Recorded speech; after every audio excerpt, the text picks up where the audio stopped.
A'udzu billahi minasyaitonir rajim. Bismillahirrahmanirrahim. Assalamualaikum warahmatullahi wabarakatuh.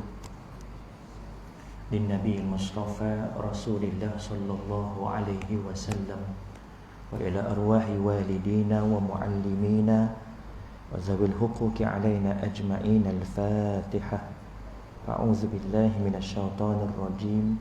Bismillahirrahmanirrahim. Alhamdulillahi rabbil alamin. Ar-Rahmanir Rahim. Maliki yaumiddin. Iyyaka na'budu wa iyyaka nasta'in. Ihdinas siratal mustaqim. Siratal ladzina an'amta 'alaihim ghairil maghdubi 'alaihim waladdallin. Amin. Innal hamdalillah nahmaduhu wa nasta'inuhu wa nastahdihi wa nastaghfiruh wa na'udzu billahi min shururi anfusina wa min sayyiati a'malina. May yahdihillahu fala mudilla lahu wa may yudlilhu fala hadiya lahu. Ashhadu an la ilaha illallah wa ashhadu anna Muhammadan 'abduhu wa rasuluh. Allahumma shalli wa sallim ala sayyidina Muhammad wa ala alihi wa ashabihi ajma'in. Subhanaka la ilma lana illa ma 'allamtana innaka antal alimul hakim. Rabbi shrah li sadri wa yassir li amri wahlul 'uqdatam min lisani yafqahu qawli. Allahumma anta rabbi la ilaha illa anta khalaqtani wa ana 'abduka wa ana 'ala ahdika wa wa'dika mastata'tu. A'udzu bika min syarri ma shana'tu abu'u laka bi ni'matika 'alayya wa abu'u bi dhanbi faghfir li fa innahu la yaghfiruz dzunuba illa anta. Yang dihormati Tuan Nazir, Tuan Imam, Tuan Bilal, pegawai serta ahli jawatan kuasa Masjid Al-Makmur Kampung Tanjung Sepat, Kuala Langat, Selangor. Yang dihormati para alim ulama asatizah di kalangan tuan-tuan dan juga puan-puan, seterusnya muslimin, muslimat, hadirin, hadirat. Alhamdulillah, pertama dan selama-lamanya kita merafakkan kesyukuran kehadrat Allah Subhanahu wa taala atas nikmat iman dan juga Islam, atas izin dan rahmatnya dapat kita berkumpul pada malam ini bagi menyambung pengajian kita dalam kitab Faham Faraid karangan Al-Fadil Ustaz Hilmi Hanis bin Muhammad.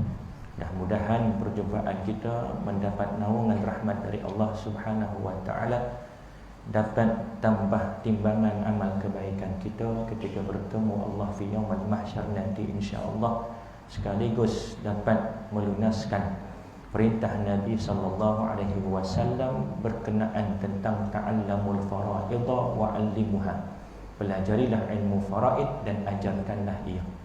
Muslimin muslimat yang dirahmati Allah, insya-Allah malam ini kita akan sambung pada muka surat 141 dalam tajuk bahagian waris lelaki lebih banyak daripada perempuan. Tajuk ini merujuk kepada masalah asabah bil ghairi. Asabah ada 3. Asabah ni apa dia? 3 keadaan. Sama ada dia memiliki keseluruhan harta pusaka si mati. Itu keadaan yang pertama. Contoh, ini si mati, namanya Sidik. Sidik je, Sidik lagi ustaz. Sidik ni dia tak ada waris lain melainkan seorang sahaja, anak lelakinya bernama Abu. Maka Abu ni waris yang mendapat asabah jenis yang pertama, iaitu asabah binafsi. Asabah ada 3. Jenis pertama asabah binafsi, yang kedua asabah bil ghairi, yang ketiga asabah ma'al ghairi. Kita dah bincangkan tajuk-tajuk yang lepas. Dan asabah dia ada 3 keadaan. Keadaan pertama, dia mewarisi keseluruhan harta si mati. Yang kedua, dia mewarisi baki selepas ahli fardu. Yang ketiga, dia tidak mewarisi apa-apa harta peninggalan si mati. 3 keadaan. Jenis pertama, abu jenis pertama. Apa dia? Asabah binafsi. Dan abu juga keadaan yang pertama, dia akan mewarisi keseluruhan harta sidik. Andai misal kata abu ni seorang saja yang ada anak kepada sidik. Andai misal kata sidik ni ada 2 orang anak, seorang lagi bernama Ros, bermakna sidik ada 2 orang waris, anak lelaki seorang, anak perempuan seorang. Maka keadaan Ros dan juga abu ini dia jenis asabah yang kedua. Apa dia? Asabah bil ghairi. Pertama asabah binafsi, yang kedua asabah bil ghairi, iaitu dengan nisbah 2 lelaki dan juga 1 perempuan. Yang ni kita nak bincangkan dalam tajuk ini. Dan ada pun yang ketiga, jenis yang ketiga asabah ma'al ghairi. Ketika mana? Ketika sidik ini dia ada anak perempuan, kemudian dia ada saudara perempuan seibu sebapa. Seorang sahaja anak dia yang bernama Ros, perempuan. Dan dia ada seorang saudara perempuan seibu sebapa, saudara seibu sebapa perempuan. Ini dia punya singkatan, saudara seibu sebapa perempuan, bernama Murni. Maka Murni ini dia mendapat asabah ma'al ghairi, jenis yang ketiga. Keadaan pertama tadi asabah, dia menghabisi keseluruhan harta pusaka. Keadaan yang kedua, andai misal kata si mati sidik mempunyai seorang anak bernama Abu. Ini jenis yang kedua.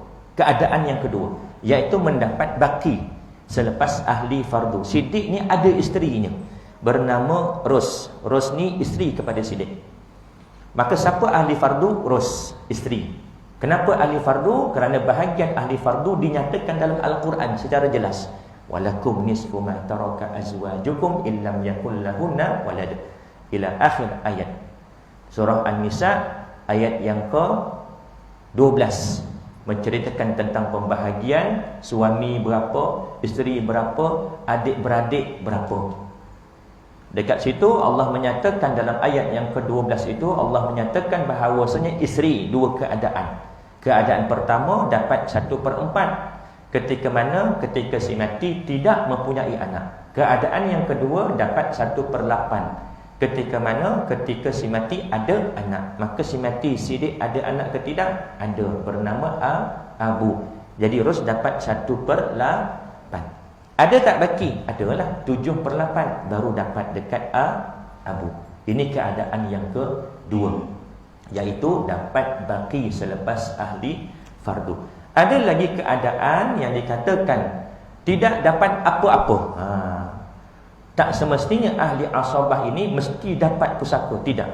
Ada keadaan bila mana jenis asabah yang ketiga, asabah ma'al ghairi, di mana semua waris perempuan belaka yang akan menghabisi keseluruhan harta pusaka. Walaupun ada ahli asabah yang lebih jauh lelaki, maka dia terhalang.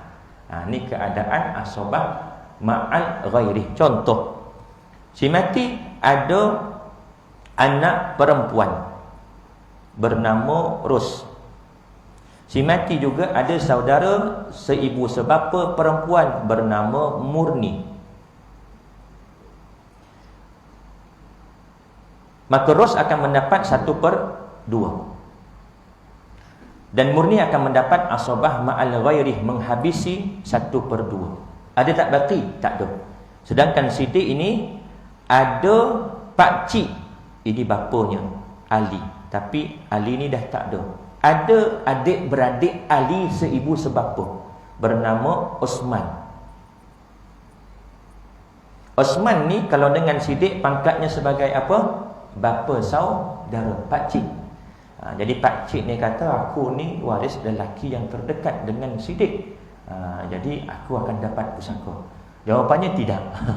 Kerana apa? Dihabisi oleh murni, iaitu adik-beradik perempuan seibu sebapa, dia akan mendapat asabah ma'al ghairi. Ini keadaan Osman ini tadi, walaupun dia termasuk dalam asabah binafsi, turutan-turutan waris asabah binafsi, dia tak dapat kerana dihabisi oleh ahli waris yang perempuan dalam keadaan asabah ma'al ghairi. Malam ni kita masuk dalam tajuk bahagian waris lelaki lebih banyak daripada perempuan. Muka surat 141. Syariat Islam telah melebihkan golongan lelaki dengan mengurniakan kepada mereka bahagian lebih banyak daripada perempuan daripada harta warisan dalam kebanyakan pembahagian. Firman Allah Subhanahu wa taala, a'udzubillahi minasyaitonir rajim, ar-rijalu qawwamuna 'alan nisa bima faddalallahu ba'dahum 'ala ba'd. Kaum lelaki itu adalah pemimpin dan pengawal yang bertanggungjawab terhadap kaum perempuan oleh kerana Allah Subhanahu wa taala telah melebihkan orang lelaki dengan beberapa keistimewaan atas orang-orang perempuan. Surah An-Nisa ayat yang ke-34. Banyak keadaan yang kita lihat waris lelaki dapat lebih banyak daripada waris perempuan, terutama dalam hal asabah bil ghairi. Misal kata si mati ada anak lelaki, ada anak perempuan, maka bahagian lelaki nisbah 2, bahagian perempuan 1. Atau si mati tidak ada anak, cuma ada adik-beradik seibu sebapa, saudara lelaki seorang, saudara perempuan seorang, maka kedua-dua adik-beradik ini juga akan mendapat asabah bil ghairi dengan nisbah lelaki 2 dan juga perempuan 1. Begitu juga dalam keadaan ayah dan juga ibu. Ayah dan juga ibu dalam masalah al-umariyatain. Al-umariyatain ni maknanya waris yang meninggalkan pasangan ibu dan juga bapa, tu saja. Ini dalam masalah al-umariyatain. Nanti kita akan jumpa pada muka surat yang ke-288, jauh lagi. 288 kita akan jumpa dalam bab al-umariyatain, iaitu peristiwa yang berlaku pada zaman Khalifah Umar. Dan Umar Al-Khattab memutuskan keputusan ini, dan sehingga sekarang fatwanya diguna pakai, iaitu dalam masalah seseorang yang mati, meninggalkan pasangan, meninggalkan ibu dan meninggalkan bapa sahaja. Contoh, Siddiq mati, Siddiq lagi, terus isterinya, kemudian ada ibu bernama Murni, ada bapa bernama Abu. Terus akan dapat berapa isteri? Satu, je dua keadaan, 1/4 atau 1/8. Dua ni pun tak berani nak jawab. Kalau banyak pilihan, 6 pilihan, takutlah nak jawab, takut salah. Ini dua je, 1/4 ke 1/8? 1/4. Kerana Siddiq tak ada anak. Okey, 1/4. Jadi ada tak baki? Ada. Berapa baki? 3/4. Okey, dalam keadaan ini Khalifah Umar Al-Khattab memutuskan bahagian ibu dia akan mendapat 1/3 baki. Asalnya ibu ini akan dapat 1/3 dan bakinya akan mendapat kepada bapa. Bila keputusan itu diberikan, maka bahagian bapa dengan ibu macam tak kena, seolah-olah bahagian bapa ni sedikit. Maka Umar Al-Khattab memutuskan dalam keadaan ini, yang mana si mati cuma ada pasangan, tak kiralah yang mati lelaki atau perempuan, pasangannya akan dapat mengikut 1/4 atau 1/8 kalau isteri, kalau suami 1/2 atau 1/4. Kemudian ibu iaitu Murni akan dapat 1/3 daripada baki. Contoh, ada 4 juta, harta Siddiq ada 4 juta. 1 juta dah dapat dekat terus, betul? 1/4. Ada baki lagi, ada 3/4, ada 3 juta baki. Maka Murni akan dapat 1/3 daripada baki. Berapa dapat? 1 juta. Dan bakinya berapa? 2 juta dapat dekat abu. Sama tak nisbah abu dan juga murni? 1 dan 2. Sama. Sehingga sekarang diguna pakai fatwa Khalifah Umar Al-Khattab dalam masalah Al-Umariyatain. Kalau dalam masalah sidik ada anak, itu dah tak termasuk dalam masalah Al-Umariyatain. Dalam pembahagian pusaka, golongan lelaki yang mendapat lebih banyak daripada golongan perempuan, seumpama suami mendapat 1/2 berbanding isteri hanya dapat 1/4 jika pasangan yang meninggal dunia tidak mempunyai anak. Begitu juga dalam keadaan hal suami isteri. Suami paling banyak dia boleh dapat 1/2, paling sikit dia boleh dapat 1/4. Isteri paling banyak dia dapat 1/4, paling sedikit dia dapat 1/8. Sama tak nisbah 1 dengan 2? Sama. Andai misal kata isteri mati tak ada anak, suami dapat 1/2. Andai misal kata perempuan isteri mati, suami mati tak ada anak, isteri akan dapat 1/4. 1/4 dengan 1/2 sama tak nisbah 2 dengan 1? Sama. Berlaku pada anak-anak, berlaku pada adik-beradik, berlaku pada ibu dan bapa dalam masalah al-umaratain, dan berlaku juga pada masalah suami isteri. Nak mengatakan lelaki ini kedudukannya lebih tinggi. Atas sebab apa? Hikmahnya kerana lelaki ini banyak tanggungjawab. Banyak tanggungjawab, nak kena menafkahi anak dia dan juga tanggungan-tanggungan dia yang lain. Saya nak cerita satu kisah. Ini baru lagi viral dekat Facebook berkenaan tentang masalah bapa saudara mendapat harta pusaka. Ini saya kongsikan yang lepas.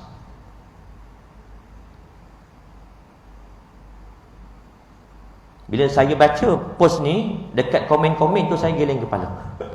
Giling bukan apa, giling nak kata komen-komen netizen ini. Kalau orang yang tahu mengaji, yang pernah mengaji, dia faham. Dia nak membezakan antara tanggungjawab dan hak faraid, dua perkara yang berbeza. Salam admin, tolong hide Facebook saya. Saya just nak tanya pendapat admin. Abang saya sudah meninggal 5 tahun yang lepas. Yang bertanya ni lelaki. Abang dia meninggal dunia 5 tahun yang lepas. Dia tinggalkan seorang balu, iaitu isterinya, iaitu kakak ipar saya, dan 3 orang anak yang masih bersekolah. Semua harta arwah abang dah agih ikut faraid dah. Masalahnya sekarang kakak ipar saya selalu ganggu saya, minta saya belanjakan duit yang saya dapat dari faraid itu kepada anak-anak dia. Bermakna si penanya ini dapat harta faraid daripada harta abangnya. Sebab dia sebut dia dapat harta faraid. Bermakna anak arwah ini 3 orang ni semuanya perempuan. Semuanya perempuan. Jadi ada tak waris lelaki yang terdekat? Ada. Siapa dia? Adik-beradik dia lah. Dia akan mendapat asabah. Asabah binafsih, kerana dia seorang. Kalau ada dia dengan adik-beradik perempuan yang lain dengan si mati, dapat asabah bil ghairi. Masalahnya sekarang, kakak ipar saya selalu ganggu saya, minta saya belanjakan duit yang saya dapat dari faraid itu kepada anak-anak dia. Dia suruh saya tanggung persekolahan anak-anak dia. Saya bukan tak nak bagi, tapi saya sendiri pun banyak tanggungan. Saya seorang suami, ada 4 orang anak yang masih kecil-kecil, dan seorang isteri yang perlu saya nafkahi. Macam mana ya nak suruh kakak ipar saya ni senyap, asyik duk minta duit saya sahaja. Okey, kita nampak gambaran penanya ini mendapat hak faraid daripada si mati atas nama asabah bil ghairi. Dia adik-beradik perempuan. Si mati ada isteri seorang, ada 3 orang anak perempuan. 3 orang anak perempuan dapat 2/3, isteri dapat 1/8. Ada baki dapat dekat dia, adik-beradik lelaki. Itu hak faraid. Kemudian isteri si mati ni asyik minta balik. Dia kata kau kan dapat faraid daripada harta arwah, jadi kau kena tanggunglah anak arwah ni. Dia beranggapan begitu, dan kebanyakan netizen, masyarakat juga beranggap begitu. Orang yang mendapat faraid, dia mesti bertanggungjawab.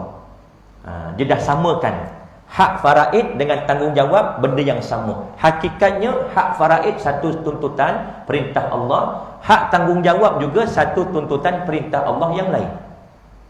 Andai misal kata anak si mati ini ada lelaki dan ada perempuan, dapat tak penanya ini?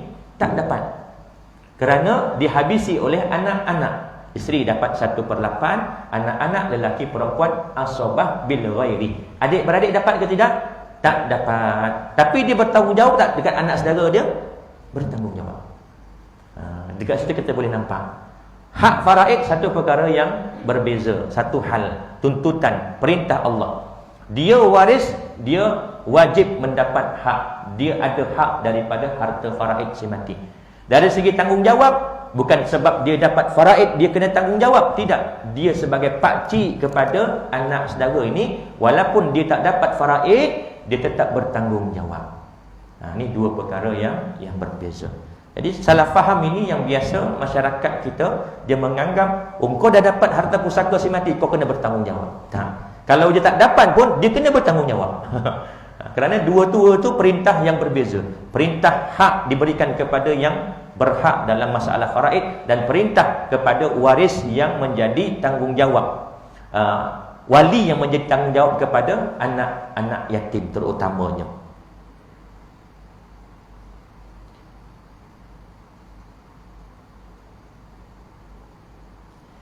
Dalam pembahagian pusaka, golongan lelaki yang mendapat lebih banyak daripada golongan perempuan, seumpama suami mendapat 1/2 berbanding isteri hanya mendapat 1/4 jika pasangan yang meninggal dunia tidak mempunyai anak. Begitu juga bagi setiap orang anak lelaki akan mendapat 2 kali ganda daripada bahagian anak perempuan. Terdapat banyak hikmah yang Allah Subhanahu Wa Taala tunjukkan dalam membezakan pembahagian di antara lelaki dan perempuan di antaranya. Kenapa penulis meletakkan kalimah hikmah? Bukan sebab. Sebab wallahu a'lam, Allah lebih maha mengetahui. Kita sebagai hamba hanya taat dengan perintah Allah. Cuma di sebalik perintah Allah itu, di sebalik ketaatan kita melaksanakan perintah Allah, ada hikmah-hikmah yang muncul. Ada kebaikan-kebaikan. Hikmah ni maknanya kebaikan-kebaikan yang mengikuti di sebalik ketaatan itu. Hikmahnya yang pertama, nafkah seorang perempuan wajib ditanggung oleh pihak lelaki, seperti bapa, suami, anak lelaki atau saudara lelakinya. Firman Allah Subhanahu Wa Taala, a'udzubillahi minasyaitonir rajim, wa 'alal mauludi lahu rizquhunna wa kiswatuhunna bil ma'ruf. Dan kewajipan bapa pula ialah memberi makan dan pakaian kepada ibu itu menurut cara yang sepatutnya. Surah Al-Baqarah ayat 233. Itu hikmah yang pertama, kerana lelaki ini diberi tanggungjawab menafkahi tanggungan dia. Perempuan tak wajib menafkahi tanggungan dia. Kalau seorang ibu tunggal, dia tak wajib memberi nafkah kepada anaknya sendiri. Siapa yang menjadi wali ataupun yang memberi nafkah kepada anak ini? Bapa kepada bapa, datuk kepada anak ini. Kerana bapanya dah mati, datuknya akan mengambil alih tempat untuk menyara dan menafkahi cucu dia. Kalau datuk dah tak ada, pergi dekat adik-beradik, iaitu pakcik kepada anak ini. Ibu tak bertanggungjawab dari segi menafkahi. Tapi sanggup ke seorang ibu? Ibu ni dia punya perasaan lebih berbanding ayah. Ayah kalau tengok anak hari-hari makan Maggi, 2 hari 3 hari selamba je. Kita lelaki kan, kita pun makan Maggi. Tapi kalau anak ni tengok anak, ibu ni kalau tengok anak hari-hari makan Maggi, cekodok je, kesian. Sebab naluri seorang ibu ni, kasih dia kepada anak lebih daripada bapa. Kebanyakannya begitu. Ada juga bapa yang lebih kasih kepada anak berbanding ibu. Hikmah yang kedua, orang perempuan tidak wajib menanggung nafkah orang lain, termasuk kepada diri dia sendiri dan anak-anaknya, walaupun dia seorang yang kaya. Tak menjadi wajib. Kalau dia tak tanggung pun dia tak berdosa. Tetapi lelaki berbeza. Kalau dia di bawah tanggungan dia tak bagi nafkah, dia berdosa. Tu hikmah kenapa lelaki bahagiannya lebih banyak berbanding perempuan. Hikmah yang ketiga, bebanan tanggungjawab orang lelaki dalam memberi nafkah amat berat dan besar. Dia berkewajipan menanggung diri sendiri, isteri, anak-anak, ibu bapa, adik-beradik dan ahli keluarga yang lain. Hikmah yang keempat, orang lelaki yang telah berkahwin wajib berikan mahar kepada isterinya.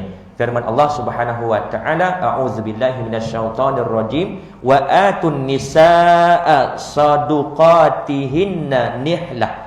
Dan berikanlah kepada para perempuan itu mas kahwin mereka sebagai pemberian yang wajib. Surah An-Nisa ayat yang keempat.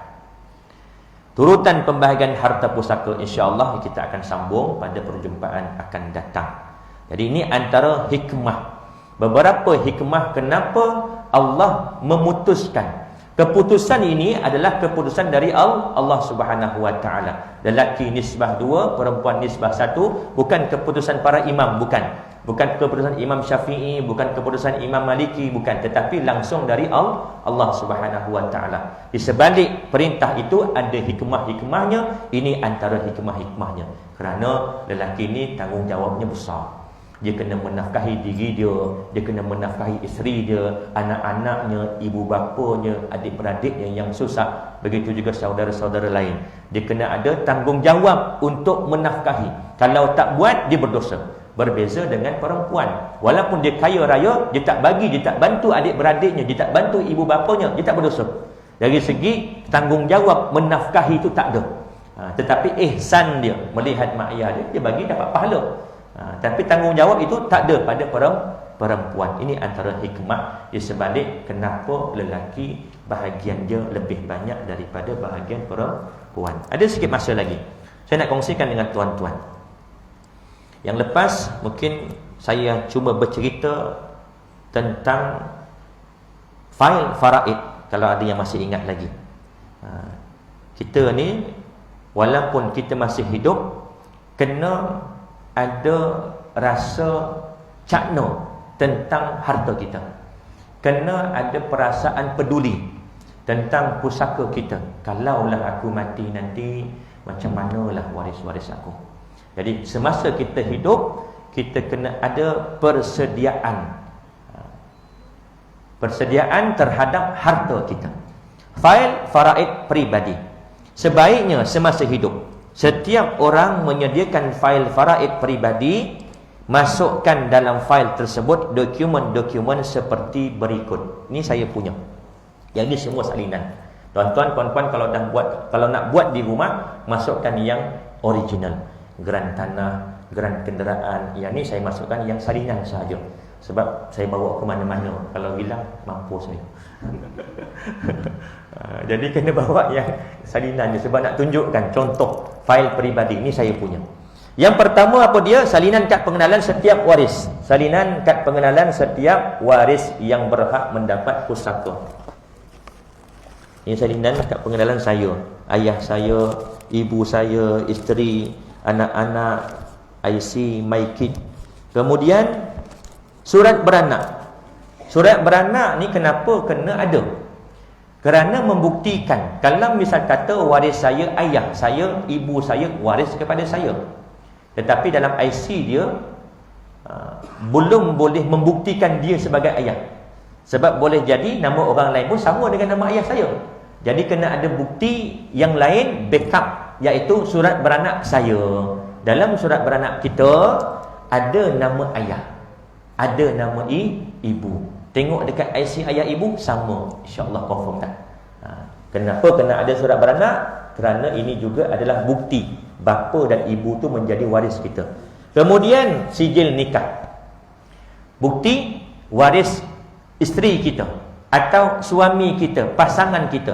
Macam mana dia dikatakan pasangan? Ini buktinya, ada surat ni, surat nikah atau sijil nikah. Surat beranak anak pun begitu juga. Dia waris, iaitu anak. Tengok dalam IC dia tak ada nama kita sebagai ayah, tapi boleh jadi orang lain pun sama. Nama ayah sama nama dengan nama kita. Tapi bukti yang lain, ada surat beranak dia, dalam sini ada nama ayah, nama kita. Ada nama ibu, nama kita. Jadi ini antara backup. Kemudian surat beranak ni juga kena lampirkan setiap waris yang ada. Yang kedua, salinan dokumen harta seperti geran tanah, rumah, perjanjian jual beli dan kenderaan. Ini masukkan semua. Kalau ada tanah 10 keping, 10 geran, 10 masukkan dalam fail ni. Dengan dia punya muka depannya, dengan dia punya lakaran pelannya. Begitu juga kalau dalam masalah geran kenderaan, motornya, keretanya kena masukkan juga. Kalau ada RXZ lagi mahal lah. Yang ketiga, salinan buku bank atau penyata akaun. Ini kita punya. Fail ni fail peribadi kita. Setiap orang disarankan, tak wajib, tetapi kita ada rasa tanggungjawab. Kalau misalnya kata aku mati nanti, mudah waris nak uruskan dah pusaka. Salinan buku bank atau penyata akaun. Kalau kita ada 5 jenis bank, RSB-nya, Maybanknya, M-Banknya, apa lagi, Bank Islamnya, BSN-nya, semua masukkan. Walaupun baki RM10. Walaupun baki RM10, sebab kita tak tahu. Kalau dulu last kita masukkan, kita simpan 100, boleh jadi dia punya dividen tu bertambah setahun. Dah 50 tahun, oh tengok dah 2,000 dalam tu. Kita tak tahu. Dia akan jadi compounding, bertambah. Begitu juga kalau misal kata ada penyata tabung haji, PWSP, masukkan juga. Ia termasuk dalam salinan buku bank atau penyata akaun. Yang keempat, salinan dokumen harta-harta yang berkenaan. Ini sebab saya dah ambil takaful. Saya dah ambil takaful. Kalau misal kata saya mati, isteri saya akan dapat RM300,000 contoh. Saya kata kalau saya mati, saya letakkan penama ibu saya. Ibu saya akan dapat RM500,000 contoh. Kita akan bayarlah setiap bulan kepada syarikat takaful RM100, RM2 setiap bulan kita kena bayar. Mati saya akan dapat takaful pampasan kepada penama-penama yang telah saya masukkan.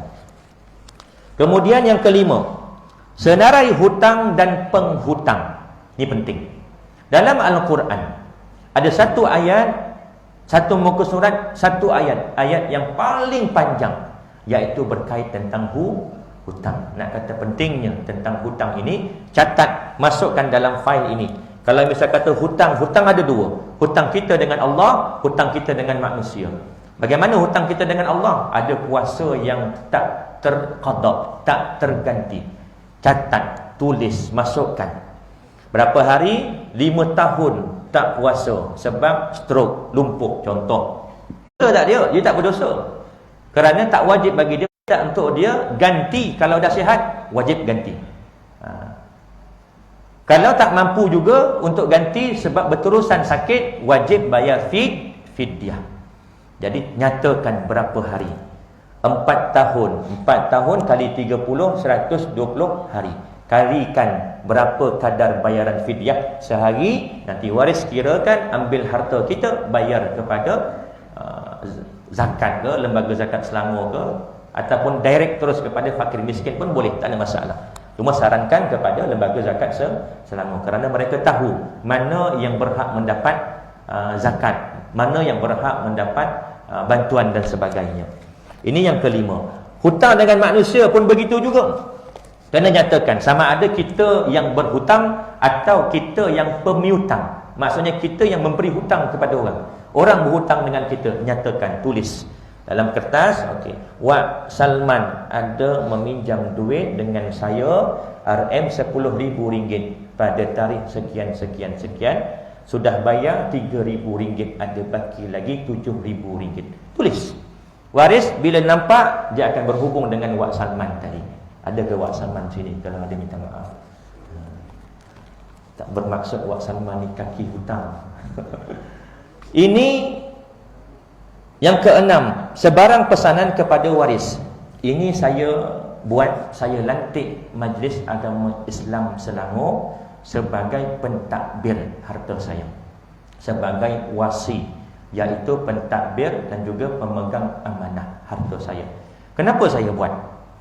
Sebab sekarang Anak saya masih kecil. Paling tua tahun 2024 baru 14 tahun, tingkatan 2. Paling kecil 4 tahun, nak masuk 5 tahun. Andai misal kata malam ni saya mati, andai, kalau minta andai.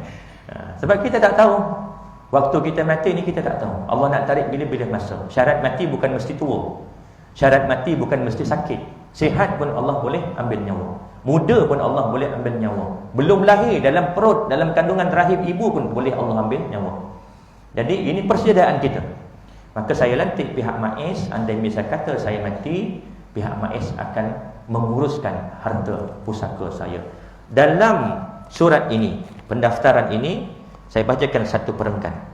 Saya mengarahkan MAIS, Majlis Agama Islam Selangor, untuk menggunakan harta pusaka saya bagi mengurus perbelanjaan pengurusan jenazah dan pengebumian saya, membayar semua hutang piutang saya, termasuk sebarang tunggakan berkaitan kewajipan saya terhadap Allah Subhanahu wa ta'ala yang wajib bagi saya membayarnya, termasuk membayar zakat. Kalau misal kata ada lagi zakat saya yang belum terbayar, pihak MAIS akan gunakan harta saya untuk bayar zakat.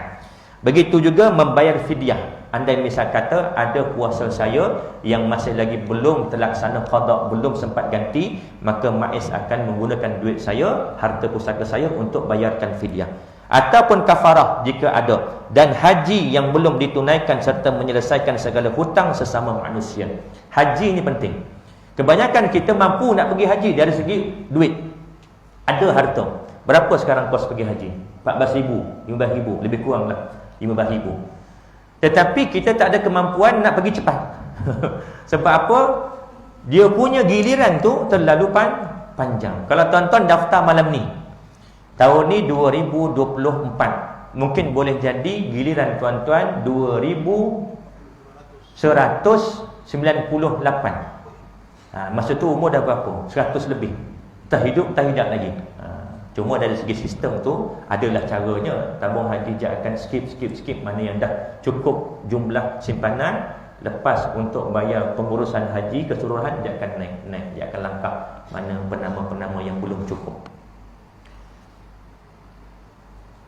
Gadaian-gadaian berhubung dengan hak harta ta'alih, sewaan apa jua hutang saya yang lain serta segala kos dan perbelanjaan untuk mentadbir harta pusaka saya seawal yang mungkin setelah kematian saya.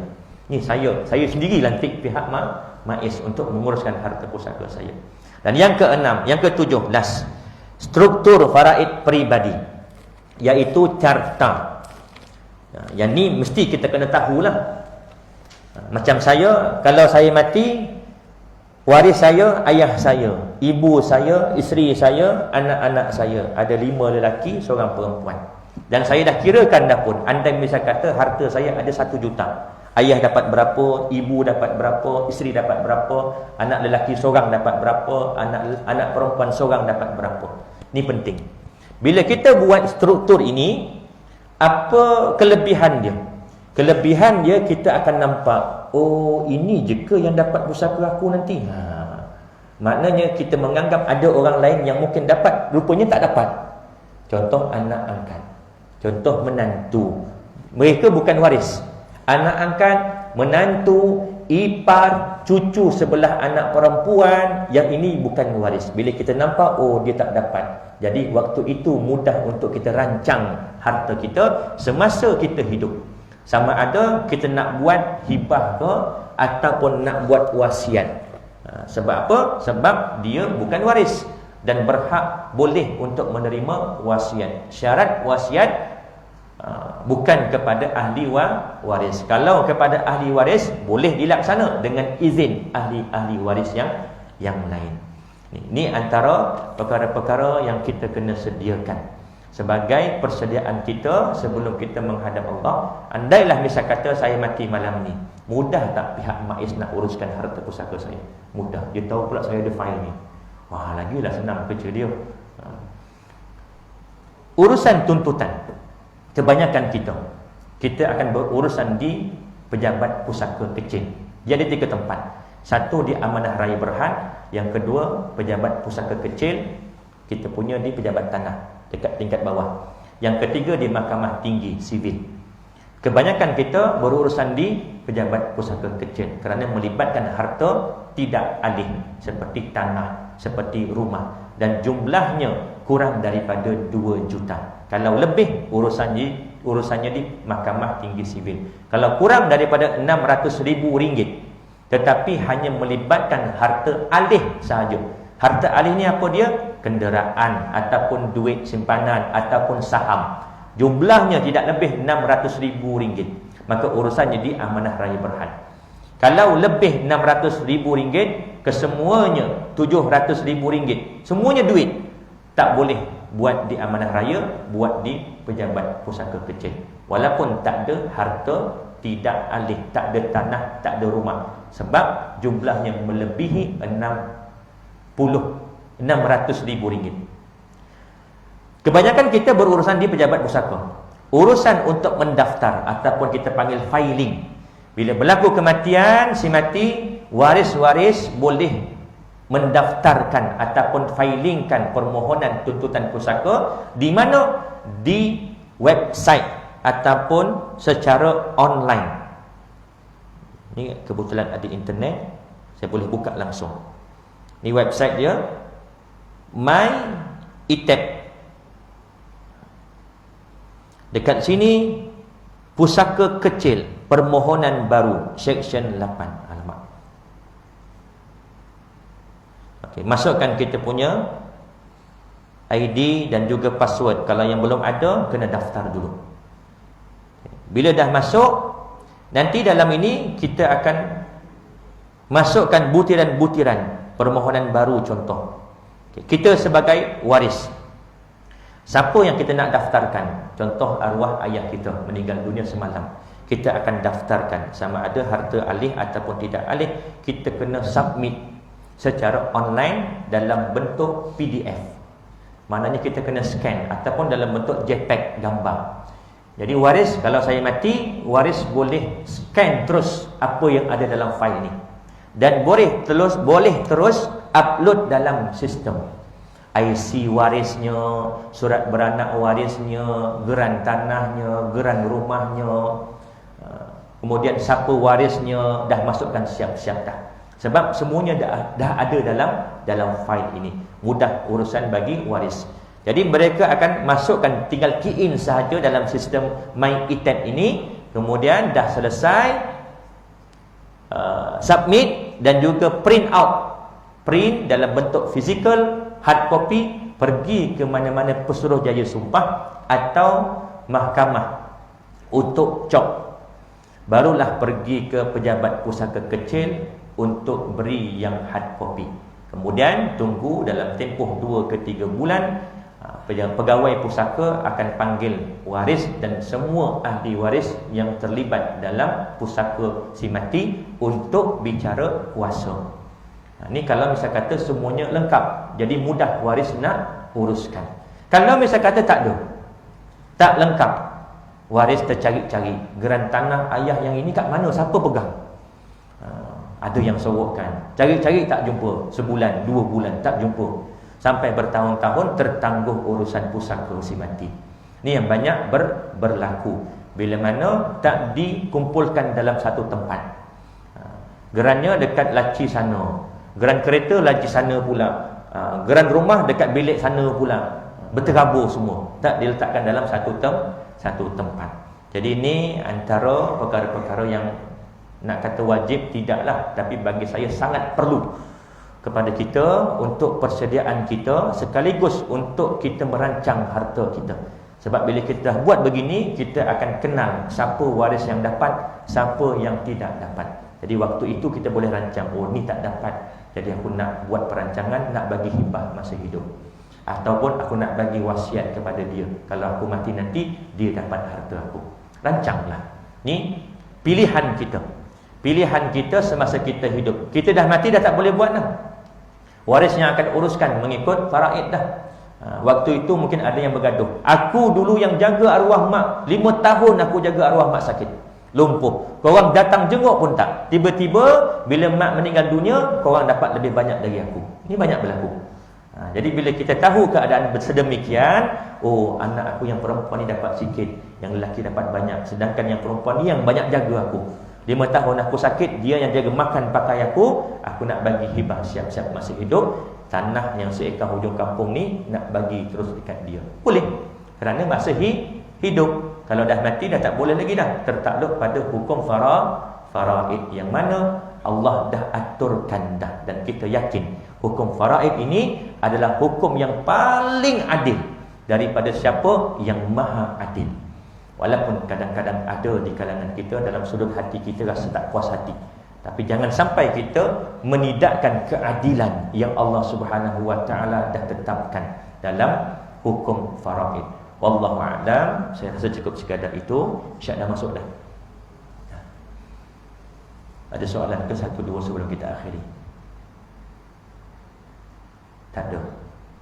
Ayat. Kalau suami meninggal,